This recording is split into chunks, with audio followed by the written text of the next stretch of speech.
Welcome to Fritz, your one stop for news, current events, and all forms of entertainment relating to the paranormal, the supernatural, the Fortean, and things that go bump in the night, all packaged and presented in the form of know-nothing, know-it-alls entertaining the unknown. Tonight we are going to be dealing with campfire tales.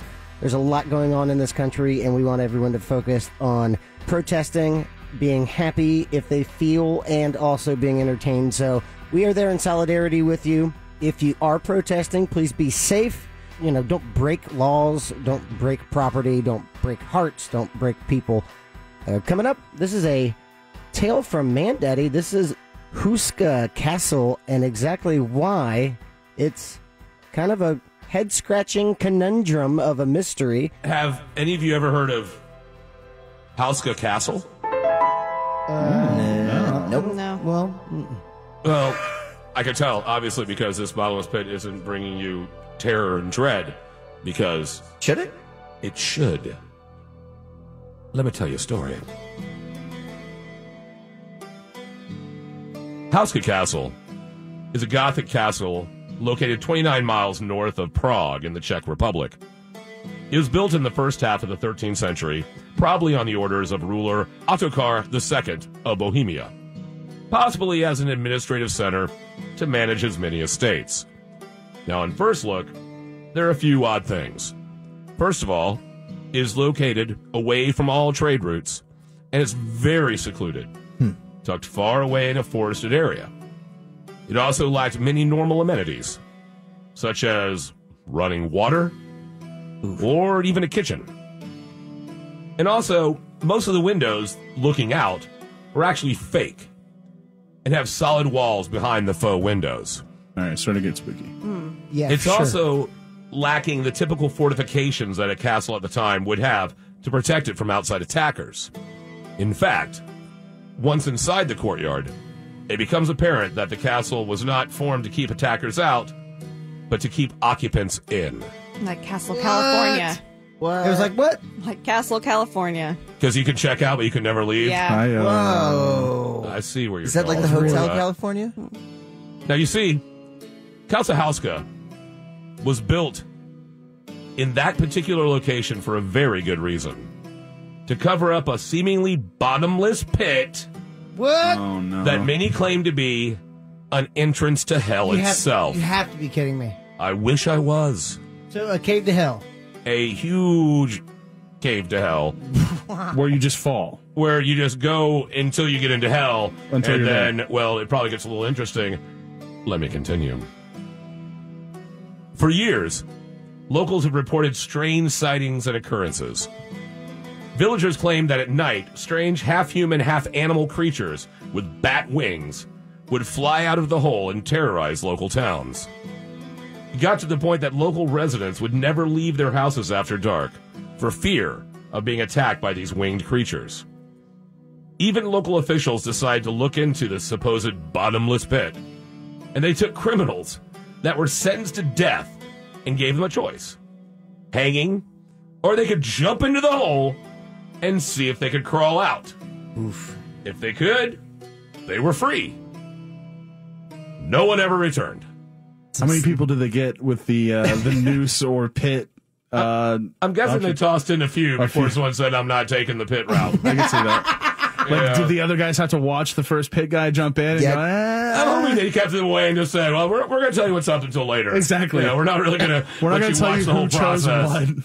There's always that one guy who's like, all right, and then he just turns around and he goes, mail my fingernail clippings back to my mother, and then he just goes, I regret nothing, and just jumps straight into the pool. He just says, yeah, I watch a lot of ancient Czech Republic American Ninja.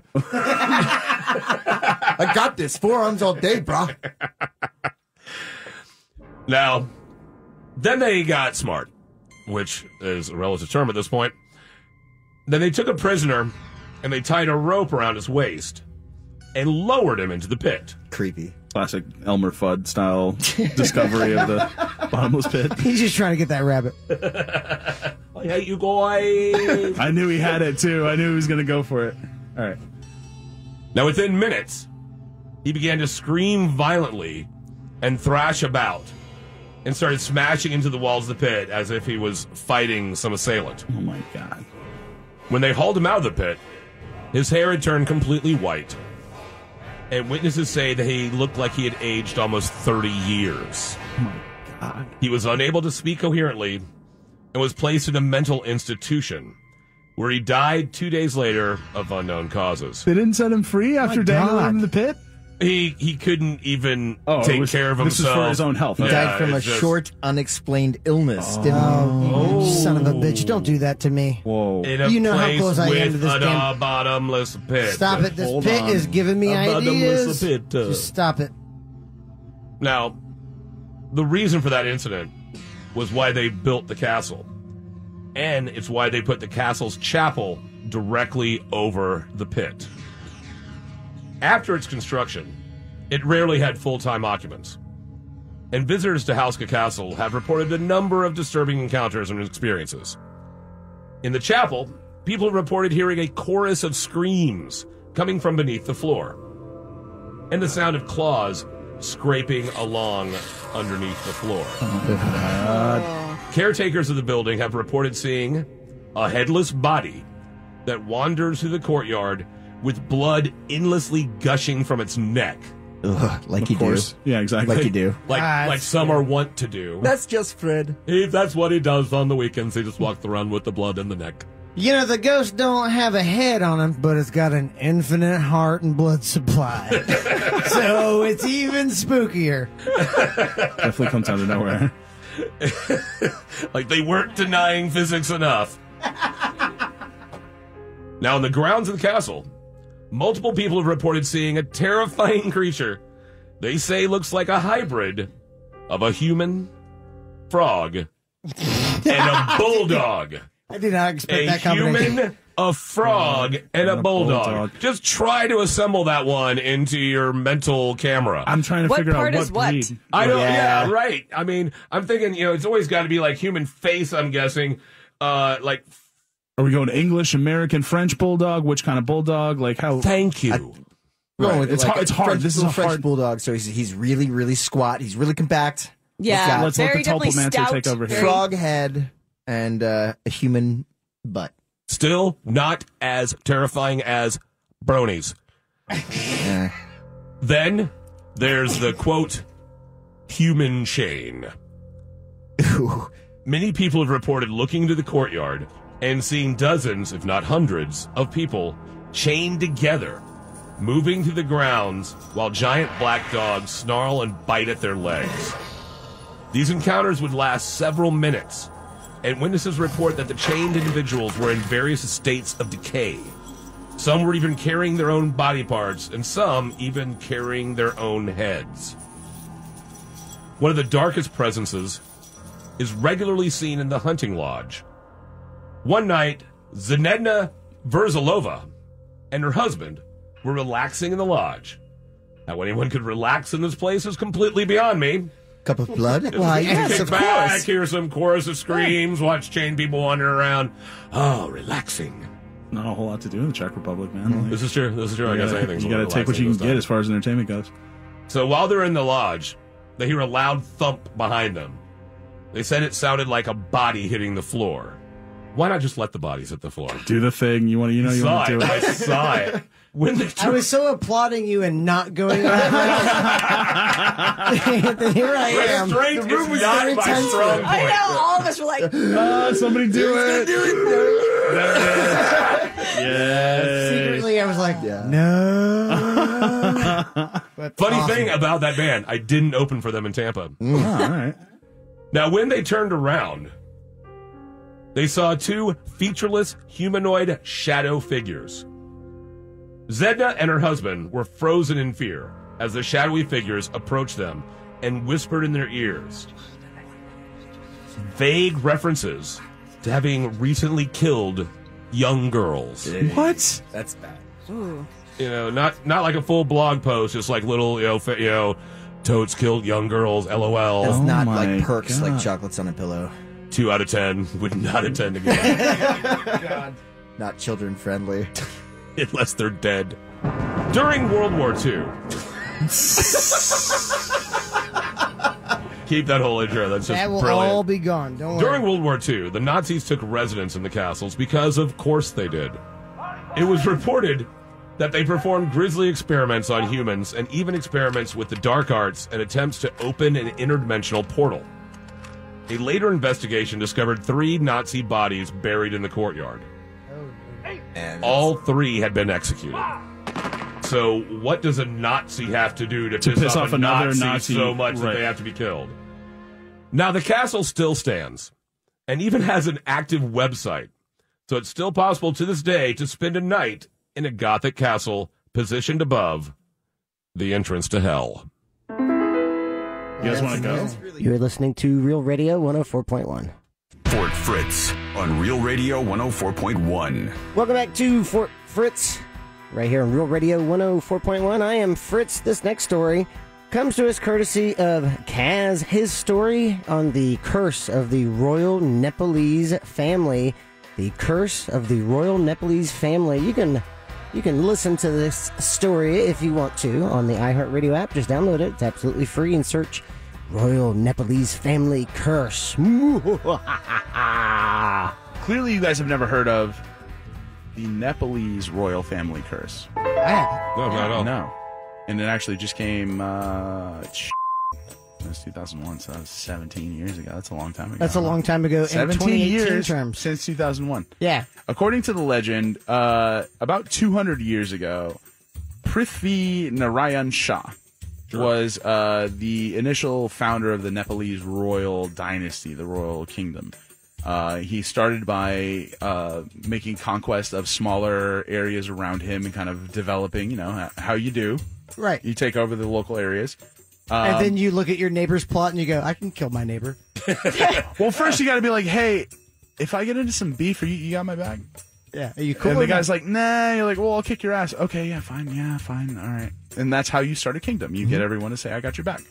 So everyone said that they had his back, and this guy was the king, quote unquote, for a little while, and he was walking through the forest one day. He came across a man named... The king walked back then? Oh, yeah. The king was walking through the woods one day, and he came across a holy man, a yogi named Goraknath. Goraknath. Goraknath. And this man was believed to have supernatural powers. He was like kind of a mystic forest man of the area. Forest yogi. About 200 years ago. So the king offered this man a piece of curd. The man accepted it. Goraknath. Was it bean curd like tofu? Or We're was gonna go it with something? cheese. I was 'cause it fits actually wondering that. It fits Thank you. It's probably bean, honestly, if we're thinking about it. You don't but know. Let's go cheese. It says curd. It's a Wisconsin cheese curd. It's a curd. It's an Like a ancient curd. curd the from squeaky- 200 years ago. You the know, squeaky one? Use your imagination. He offers the man the curd. The man takes the curd, chews it up in his... Offered the man the curd is The the guy- favorite sentence I've ever heard. Man one goes, you want the curd? Man two goes, oh, Yeah, you know yeah, I yeah, want yeah, the yeah, curd. Hook me up with yeah. that curd, brother. So man 2 takes the curd. He takes the curd, he chews it up, and he says, I'm going to spit this back out. I want you to catch it in your mouth and eat it. What? To the king. Are they in a frat?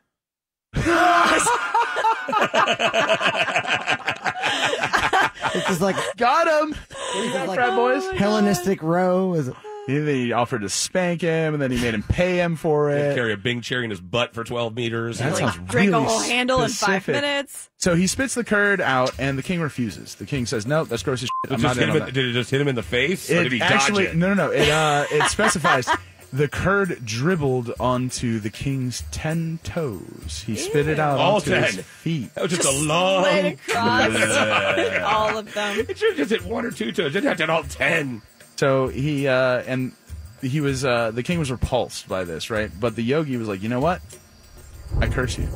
I Why? curse you because he had the audacity to refuse the chewed up curd from a forest man. You, forest yogi. You guys are prudes, all right? The amount Why of would weird you shit you do put that? in You your looked at me and mouth. you pointed at me. The amount of weird shit you guys put in your mouths, and How you're gonna dare tell you. me that like a little bit of cheese in some weird like yogi's mouth is like way too weird for you. That you've never met before. Yeah, no. man is the only one that's earned my respect. Thank you. Stranger danger. 200 years ago, you're safe. Unbelievable. All right, cheese from another man's mouth, safest thing you can eat. You're saying That sounds like a thing you would say. Like cheese from another man's mouth. let me Like just cheese from another man's You mouth. ignore this, So you go have the no honor. days of our lives. You must accept this truth. Like cheese from another man's mouth. let me just posit this, okay? infectious diseases are communicable from the mouth. So basically, you In get the butt. everything. You get the entire profile of this man and his current infections spitting onto. He's a holy man. He's a yogi. You're goddamn right I am. Takes care of himself. That does. There's no scientific No, backing there's- in what you just said. no. There. This is a natural person, and they are eating Anyway. some cheese, and they're offering it I've to him seen pictures in their of own like special ancient way. yogis, and I never thought, wow, they got great teeth. So he curses the king. He curses the king. He says, in 10 years, your entire dynasty will fall apart. Your family will fall apart. I curse you. And the king, realistically, understandably, was like, that's a little harsh. That's a little much. Wow, That seems a no little chill, much. man. Maybe give me, if you were going to let me know ahead of time, then I might have done it. Like, I eat didn't know, this cheese, I didn't know or this happens. this happens, right. I didn't know that was what was at stake. So He goes- anyway. he goes, "Do I get one mulligan?" Can I get Leave my forest, he said with a spray of curd. So the king was like, all right, well, f it. So he leaves. So 10 generations. So cheese. Exactly. So 10 generations pass, but the 9th and 10th are in Flux? they are alive at the same time. The king was the 9th generation, King Birendra. His queen was Aishwara, and his son was Prince Dipendra. They had a nice little. Dipendra. From the land of the easy names.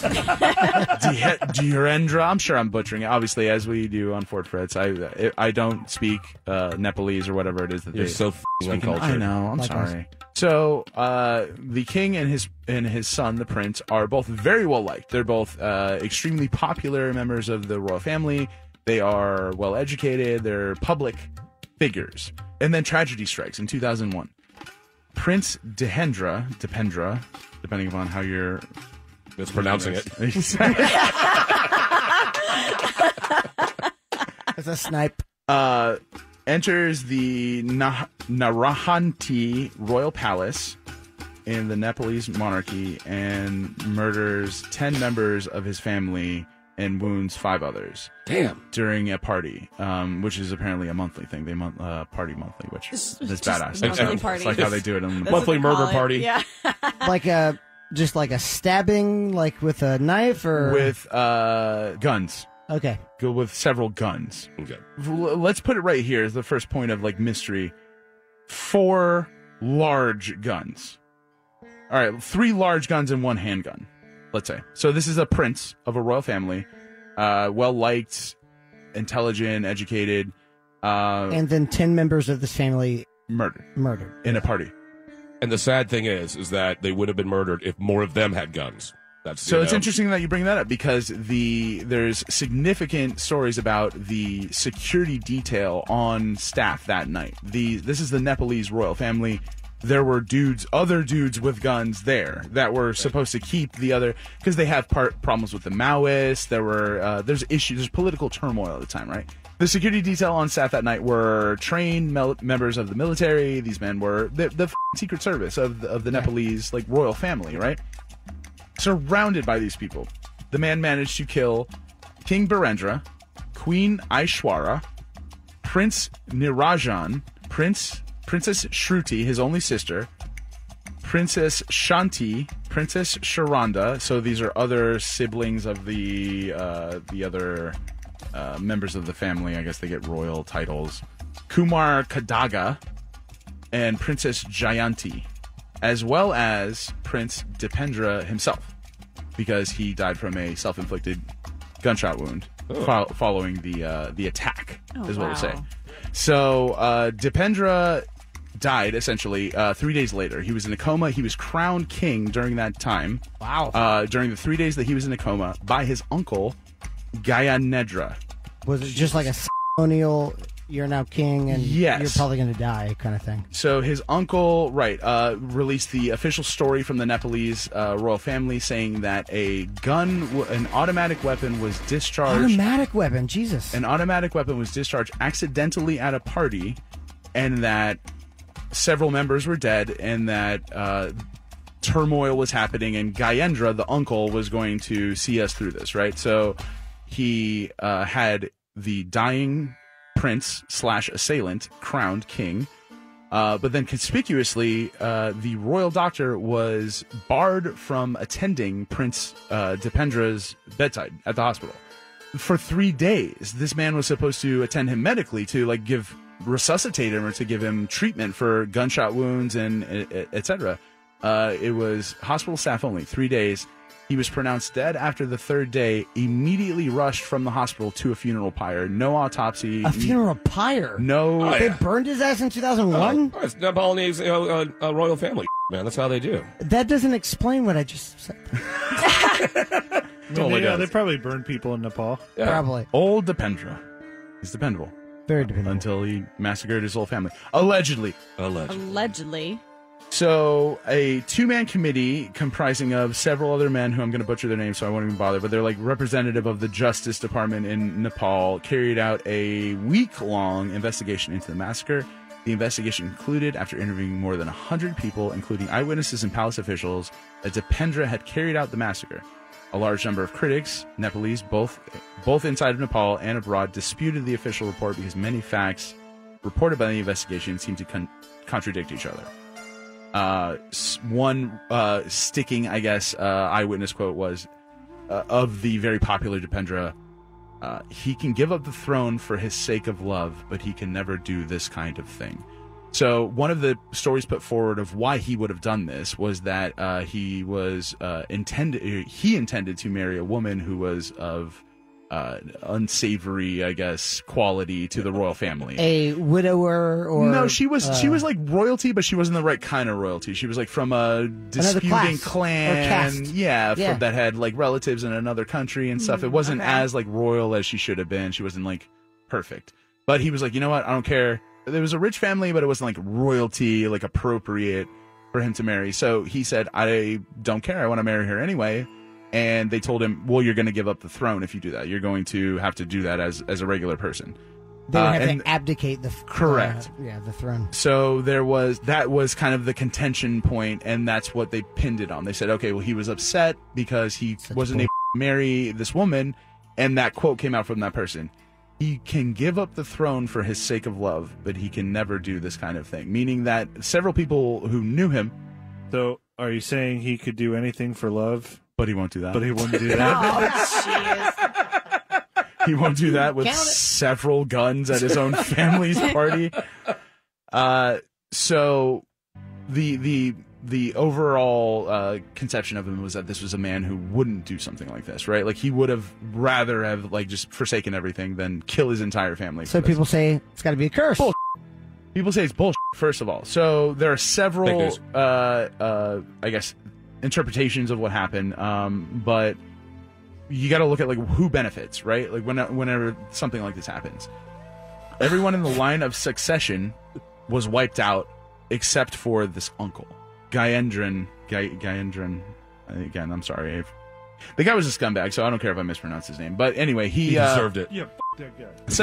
Had it coming. Several inconsistencies with the report of what happened that night. First of all, the guy was a well-to-do guy. How did he know how to operate it was like a SPAS 12-gauge automatic shotgun, an HK MP5 submachine gun, Glocks, and all this other. While there's security, a full security detail standing around inside job that would allow this 10 people to be massacred inside of this party, right?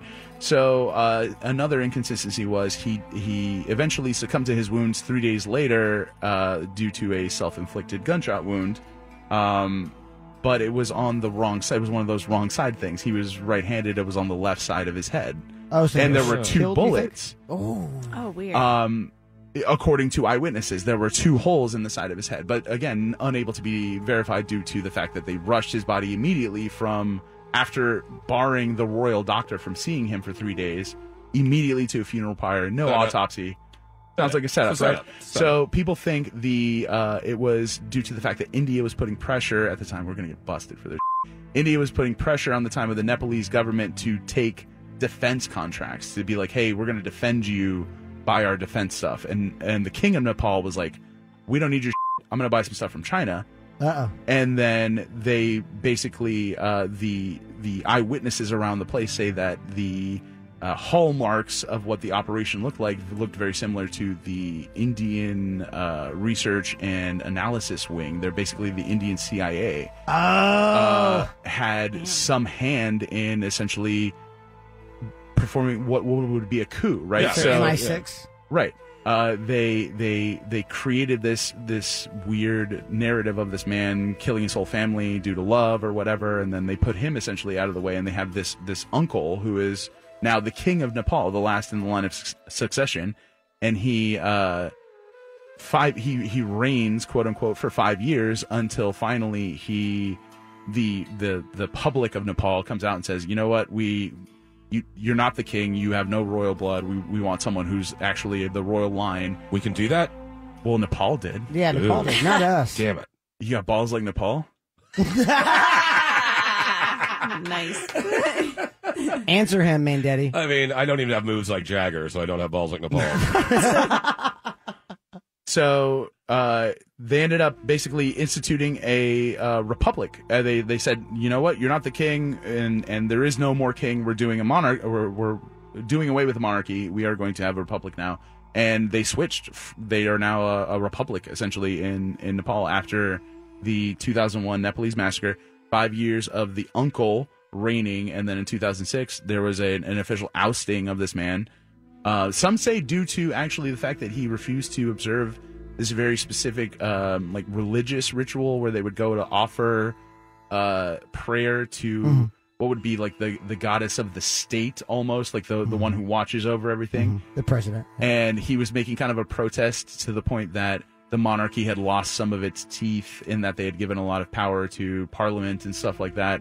So he was saying, well, I'm not even the king. I'm going to go to this thing as like a commoner, and I'll just show up whenever I want and give an offering. And everybody was like, it's the curse again. So if you think about it, it's the guy who got killed, the king, was the 9th. The prince who, quote unquote, shot himself on the wrong side of his head with 2 bullets was the 10th, which would have fulfilled the curse of Garankh. And then the 11th was this guy who technically was never king and was ousted. And that's the end of the Nepalese monarchy. They are now a republic. They have like political parties and they vote and like that. And the curse of that man came true. So eat the cheese. Eat the cheese. Well, Eat the cheese. You are listening to Fort Fritz on Real Radio 104.1. Fort Fritz on Real Radio 104.1. Welcome back to Fort Fritz. We now go into La Llorona, the story from Angela, and it deals with a very scary woman who lost her children, and, well, she's an evil person now, and she's dead. She's coming back with a vengeance. this looks like a river of tears. Does look very sad. Have you guys ever heard of La Llorona? No. Let me tell you about her. La Llorona, or the Weeping Woman, is a legendary ghost of Mexican folklore who causes misfortune for all who are near her or hear her. And her story teaches you to always take kindly to your kin. How do you spell this? L-A, and then L-L-O-R-O-N-A. La La Llorona. Llorona. So lloror. I'm like messing up the end of Llorona it. is to cry. It's to cry. So it's the crying woman. The crying sympathy. La Llorona means the weeping woman. The weeping shade. No one is certain when this legend originated, but the common thread is that she is the spirit of a broken-hearted woman who drowned her own children and now spends an eternity looking for them in rivers, lakes, and streams. She roams from Mexico to South Texas, wailing into the heavens searching for her children and drowning other children she finds on her sad, infinite journey. Oof. Rough. Yeah. Like, if I can't have mine, no one can have No one theirs. can have any, right? Yeah. That's Pretty rough. much. Oof. Maria was born into a poor peasant family in a small village in Mexico. She was captivating, said to be the most beautiful girl in the world. Poor and rich men of the area pined for her. During the day, she would work with her family, but at night she would drape herself in the finest white gowns and gallivant about the local fandangos, teasing all of the men. But, like, teasing them, like, be like, You can't get me. like, You bad boys at the Fandango. At the fandango in my white gown. You can't touch me. At the Fandango. She never wanted to marry any of them. She thought herself to be so beautiful that she would only marry the most handsome man in the world. Oh, so she's vain. She's that girl. Finally, a handsome young ranchero visited her small town. He was wild and rich, and Maria thought he was just as beautiful as she was. She married him believing that she had found her one true love, and the only man worthy of her hand in marriage. Wow. They had 2 lovely daughters together, and Maria was so happy. But her husband did not enjoy his life with her. He thought he was better than Maria, as she came from a poor family in a tiny, humble village. He started leaving her for weeks and months at a time, womanizing, drinking, gambling. Whenever he returned, he barely spoke with Maria, only ever talking to their daughters. The last time he came back, Maria and her daughters were strolling the river when her husband rode in on a carriage. Sitting next to him was a young, elegant woman, most likely from money and just as beautiful as Maria. That bastard. As he approached them, he didn't even speak to Maria. He only spoke to his daughters, and then rode off with this new woman, never looking back. Maria went into a full fit of rage. Yeah. She was the most beautiful woman in the world, and how dare he leave her and only speak to their children. Out of pure anger and jealousy, Maria threw her children into the river and let them drown. So he came back to their place, their residence, Yes. and refused to speak to Maria. Just showed up with this chick and refused to talk to his wife. Correct. The side piece. And he was already Right. starting The this. side like- corn, if yes. you will. He was already starting this before. So this is something that was long in the works. Upon realizing what she had done, she tried to save them and reached her arms out as they disappeared into the water. She was inconsolable with grief and ran down the streets of the village wailing and crying at the loss of her children. And because Maria had always acted like she was better than everyone, no one consoled her. What? Yeah. This one What was, does she think? Right. She was kind of a bitch. Right. And then she's the one who threw him in the river. She did it. So that I don't necessarily see as a negative, right? Like maybe it was just a test of strength. Like, you know, you can throw your kids like in the lake to see if they can swim, but then you get them out, like you don't let them drown. So that was rude. She didn't think about it. Not It good wasn't planning. well thought out. She mourned her daughter for weeks. She didn't eat or drink, just stumbled down the riverbanks looking for her dead daughter's bodies. She became thin, like a walking skeleton. And eventually she died by the river where she killed her children. Did she pine away? Like she was so emaciated, she just let Correct. herself go? She languished. Travelers saw her body and buried her along the water. Soon after her death, people began claiming they had seen her thin frame draped in a white gown walking along the river or even on the water, weeping and wailing, looking for her dead daughters. Some said she was turned away from heaven because of what she did and not allowed in until she found them. And no one called her Maria anymore. She was now La Llorona, the weeping woman. Wait, was she wearing all white? Yes. White gown. It's spooky. I'm just Yeah, it's pretty spooky. Super spooky. It's a super spooky outfit to pick. What's the spookiest color I could wear as a ghost? A white gown. Because it means pure in most religions. As years went by, La Llorona's spirit grew more evil. She started kidnapping children and drowning them in rivers, lakes, and streams. She would beg them for forgiveness like they were her own children before, taking them to a water grave in hopes that her deaths would take the place of her own daughters. Children growing up in the area were told not to misbehave or go outside at night, otherwise La Llorona would snatch them up and take their lives. Is there like such a thing as like a ghost psychologist who could like help them work out their issues, like therapy, like a Dr. Phil of the ghost Medium? world? No, but that's a TV show. That's Yeah. like, isn't there a real like someone that's there's like a real person who can do that? Yes. Jennifer Love Hewitt. Chip coffee. Whoopi Goldberg in Ghost. There you And go. Whoopi Goldberg. I thought she was just like a medium. She couldn't really- Exactly. I mean, she like totally went out of her way to help the whole Patrick Swayze situation. That's so. true. That's true. She's also a notary public. It seems like she should get paid very well, and I'm pretty sure that ghosts don't have any money. You're just richer for the experience. There's a story of a man named Epifanio Garcia who often argued with his parents when he was younger. After a heated argument, Epifanio and his brothers decided to leave their parents' house and took the horses and carriage. On their way, a woman appeared on the seat with them. She sat silently, and the boys, not sure what to do, decided to turn back home, not sure who this woman was or what she was. And she just whispered, "I will visit you again someday when you argue with your mother." Jesus. Gross. Wow. And vanished. So this was something that was picked up while en route? These guys were they had their horse and carriage? Yes, these 3 brothers got in some fight with their parents, left, and she showed up on the carriage with them. They believe she spared them because they turned around to go back to their mother and father. Wow. For years, her spirit has haunted the region with stories like this. Her weeps and wails echo across bodies of water as she searches for her dead daughters. Wow, that even sounds scary. And she visits those who do not treat their families well. To this day, many children who have grown up in the Mexican South Texas area say that their parents used to warn them, "You better go to sleep or La Llorona will come into your room and take you away." Creepy. You're listening to Fort Fritz on Real Radio 104.1. Fort Fritz on Real Radio 104.1. Welcome back to Fort Fritz. Fritz here for the last segment, and we end with the Chase Vault of Barbados. This one very haunted, very spooky, and Nick Spry gets into this one. Let's check it out. You've never heard about the Chase Vault? What? Evidently not, because of all of us saying what? The moving coffins of Barbados?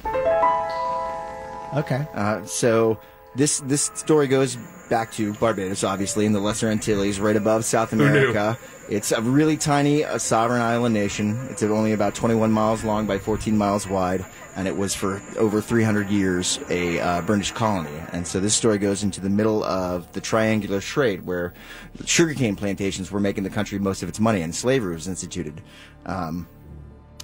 But in Austin, in Christchurch Parish Cemetery, along the seaboard side of Barbados' southern coast, a sunken crypt was built for someone named James Elliot in 1724. And it was sunken somewhat into the ground. It was constructed mainly from the compacted coral that makes up the foundation of most of the island, but it was reinforced. A sunken crypt? Yeah, a sunken Like crypt. the ones So you in would- New Orleans? Basically, so you had to like walk down a flight of stairs to go into the crypt, which was sunken underground, and it was compacted out of this coral that makes up like most of the island, limestone, and then it was reinforced with concrete about 2 feet thick, and they would seal it off with this marble slab of blue marble that said it was so large that it took about 6 or 7 men to move it in order to close it off. Wow. But for about 80 years, nobody inhabited this crypt.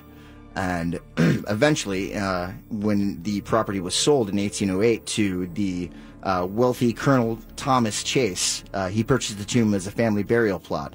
And there was one body interred in there the previous year.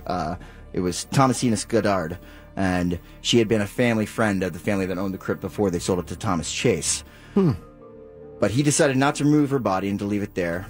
But it Probably wouldn't be smart. long. Yeah, nobody likes moving bodies. Dead body, stay where the dead body want to stay. Yeah, I'm not touching that. But Goddard's remains were put in a simple wooden coffin inside of the vault. The Chase family was known locally for their violent and cruel treatment of their slaves on their properties. Even though slavery had been abolished the previous year, the institution would not be dismantled for another several years. Particularly Thomas, the patriarch of the family, he was known for his rabid abuse of his family and his slaves. This plays in later on into the story. On almost immediately after he purchased the burial plot, tragedy struck the Chase family with the death of their 2-year-old daughter, Mary Ann Marie Chase, on February 22nd, 1808. Her remains were placed in a heavy, solid coffin made of lead, and when the marble slab was removed to inter her remains, it was noted that Teresa Goddard's wooden casket was there undisturbed and nothing was strange or... It appeared to be totally normal, and the slab was replaced and resealed. And Why are you telling us that a coffin was unmoved? That's scary as hell. Well, The thing just sat there. Could have been forever. Forever. So 4 years pass, and then in 1812, the death of Dorcas Chase, Mary Ann's older sister. D-O-R-C-A-S. Dorcas. That's Dorcas. unfortunate. Dorcas, that is unfortunate. Dorcas had Her a... brother Dingus. Don't speak ill of the dead. Very respectful. So Dorcas Chase, Mary Ann's older sister, had passed away in 1812, and it's rumored that she had committed suicide by starvation because of her father, Thomas Chase's abuse. And She was also buried in a lead casket of cumbersome weight, and she was buried on July the 6th of that year. And once again, upon opening and observing the interior of the tomb, nothing seemed to be amiss. And then less than a month later, Thomas Chase himself, the patriarch, he died, and the cause was also thought to be suicide. And Thomas's remains were to be buried in a 240-pound lead casket that took 8 men to move into the crypt. And when they opened the vault this time, though, they noticed that something was definitely wrong. The two daughters' caskets, both made of very heavy lead and totally solid, had been strewn across the tomb like it was like they were child's things. A lot of people reportedly said they were like child's toys strewn aside. I just got goosebumps. And one was leaned up upside down against the far wall of the tomb, and yet Godard's casket remained untouched. So then the caskets were restored to their original places, and after all of that, wow. and entering the new casket of Thomas Chase, the tomb was resealed, and another 4 years pass. And then in September of 1816, an 11-year-old boy, Charles Ames, he passed away, and the tomb was reopened. And again, the coffins were discovered in disarray, including Chase's 240-pound behemoth casket, tossed aside like a child's thing. So by this time, there was a bunch of different rumors and stories going on in the parish that there was some haunting going on in this tomb, and people report screaming, and it's also attributed to the mysterious death of a bunch of horses unexpectedly throwing themselves off a cliff and killing themselves. Oh, wow. Was due to this tomb. That's creepy. That's super creepy. And hilarious. That's the word I was going to say first. So then, not even 2 months pass before the father of Charles, Samuel Brewston, dies. And before he's buried, the vault's examined from the exterior to make sure that nothing has disturbed it. And it's found to be both air and watertight. And yet when they open the slab, it's impossible that these lead caskets had been thrown about so violently that some of the caskets had even damaged each other, chipping away bits to where a skeleton's arm was hanging out of one of them. Oh my God. Like they're being thrown around. Like they're being thrown around this room with no one being able to get in or out of this room. So they once again reset everything, put it back in, resealed the tomb. Now, what's the definition of insanity? Doing the same thing over and over and expecting different results? You nailed it. In 1819, there was another burial that had to be in the same Chase vault, and it was this of Thomasina Clark.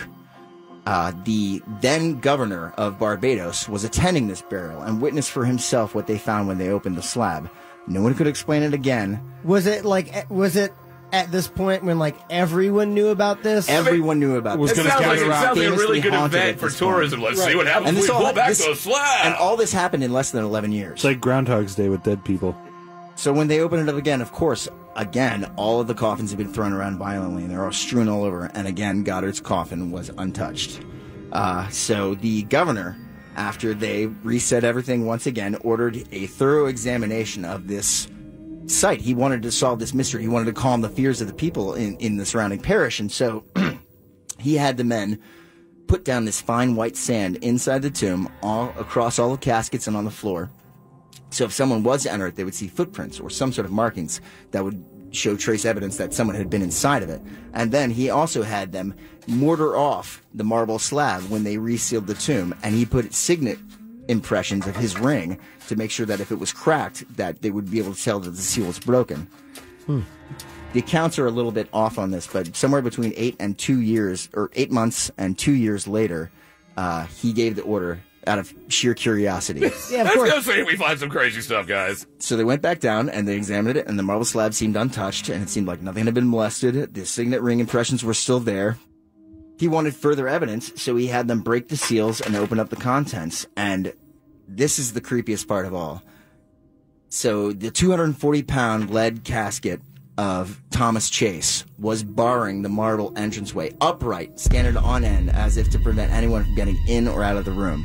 It took 8 men to move the coffin down so they could get inside and inspect what had happened. And again, all of the coffins, these very, very heavy lead caskets, had been thrown all over, and it even to the point where a corner had chipped off of Marie Anne's casket, and a solid lead, which implies an incredible amount of force. And yet, the white sand he had put down, there were no footprints, nothing else was disturbed in the room. Spooky. Spooky. So the governor ordered the room to be cleared, and they buried everyone else in individual plots in the cemetery parish. That is really, really terrifying. And do you guys want to get out of the crypt? Yeah. I really do. Yes, please. Yes, please. We'll recap outside of the crypt. That thing just moved. Get out of Okay, here. everyone get Yeah, out. let's go. Fast walk. Everyone be safe from Fort Fritz. We love you all. Keep protesting, and we will see you next week. Be safe. Stay spooky. Until next time, pleasant dreams.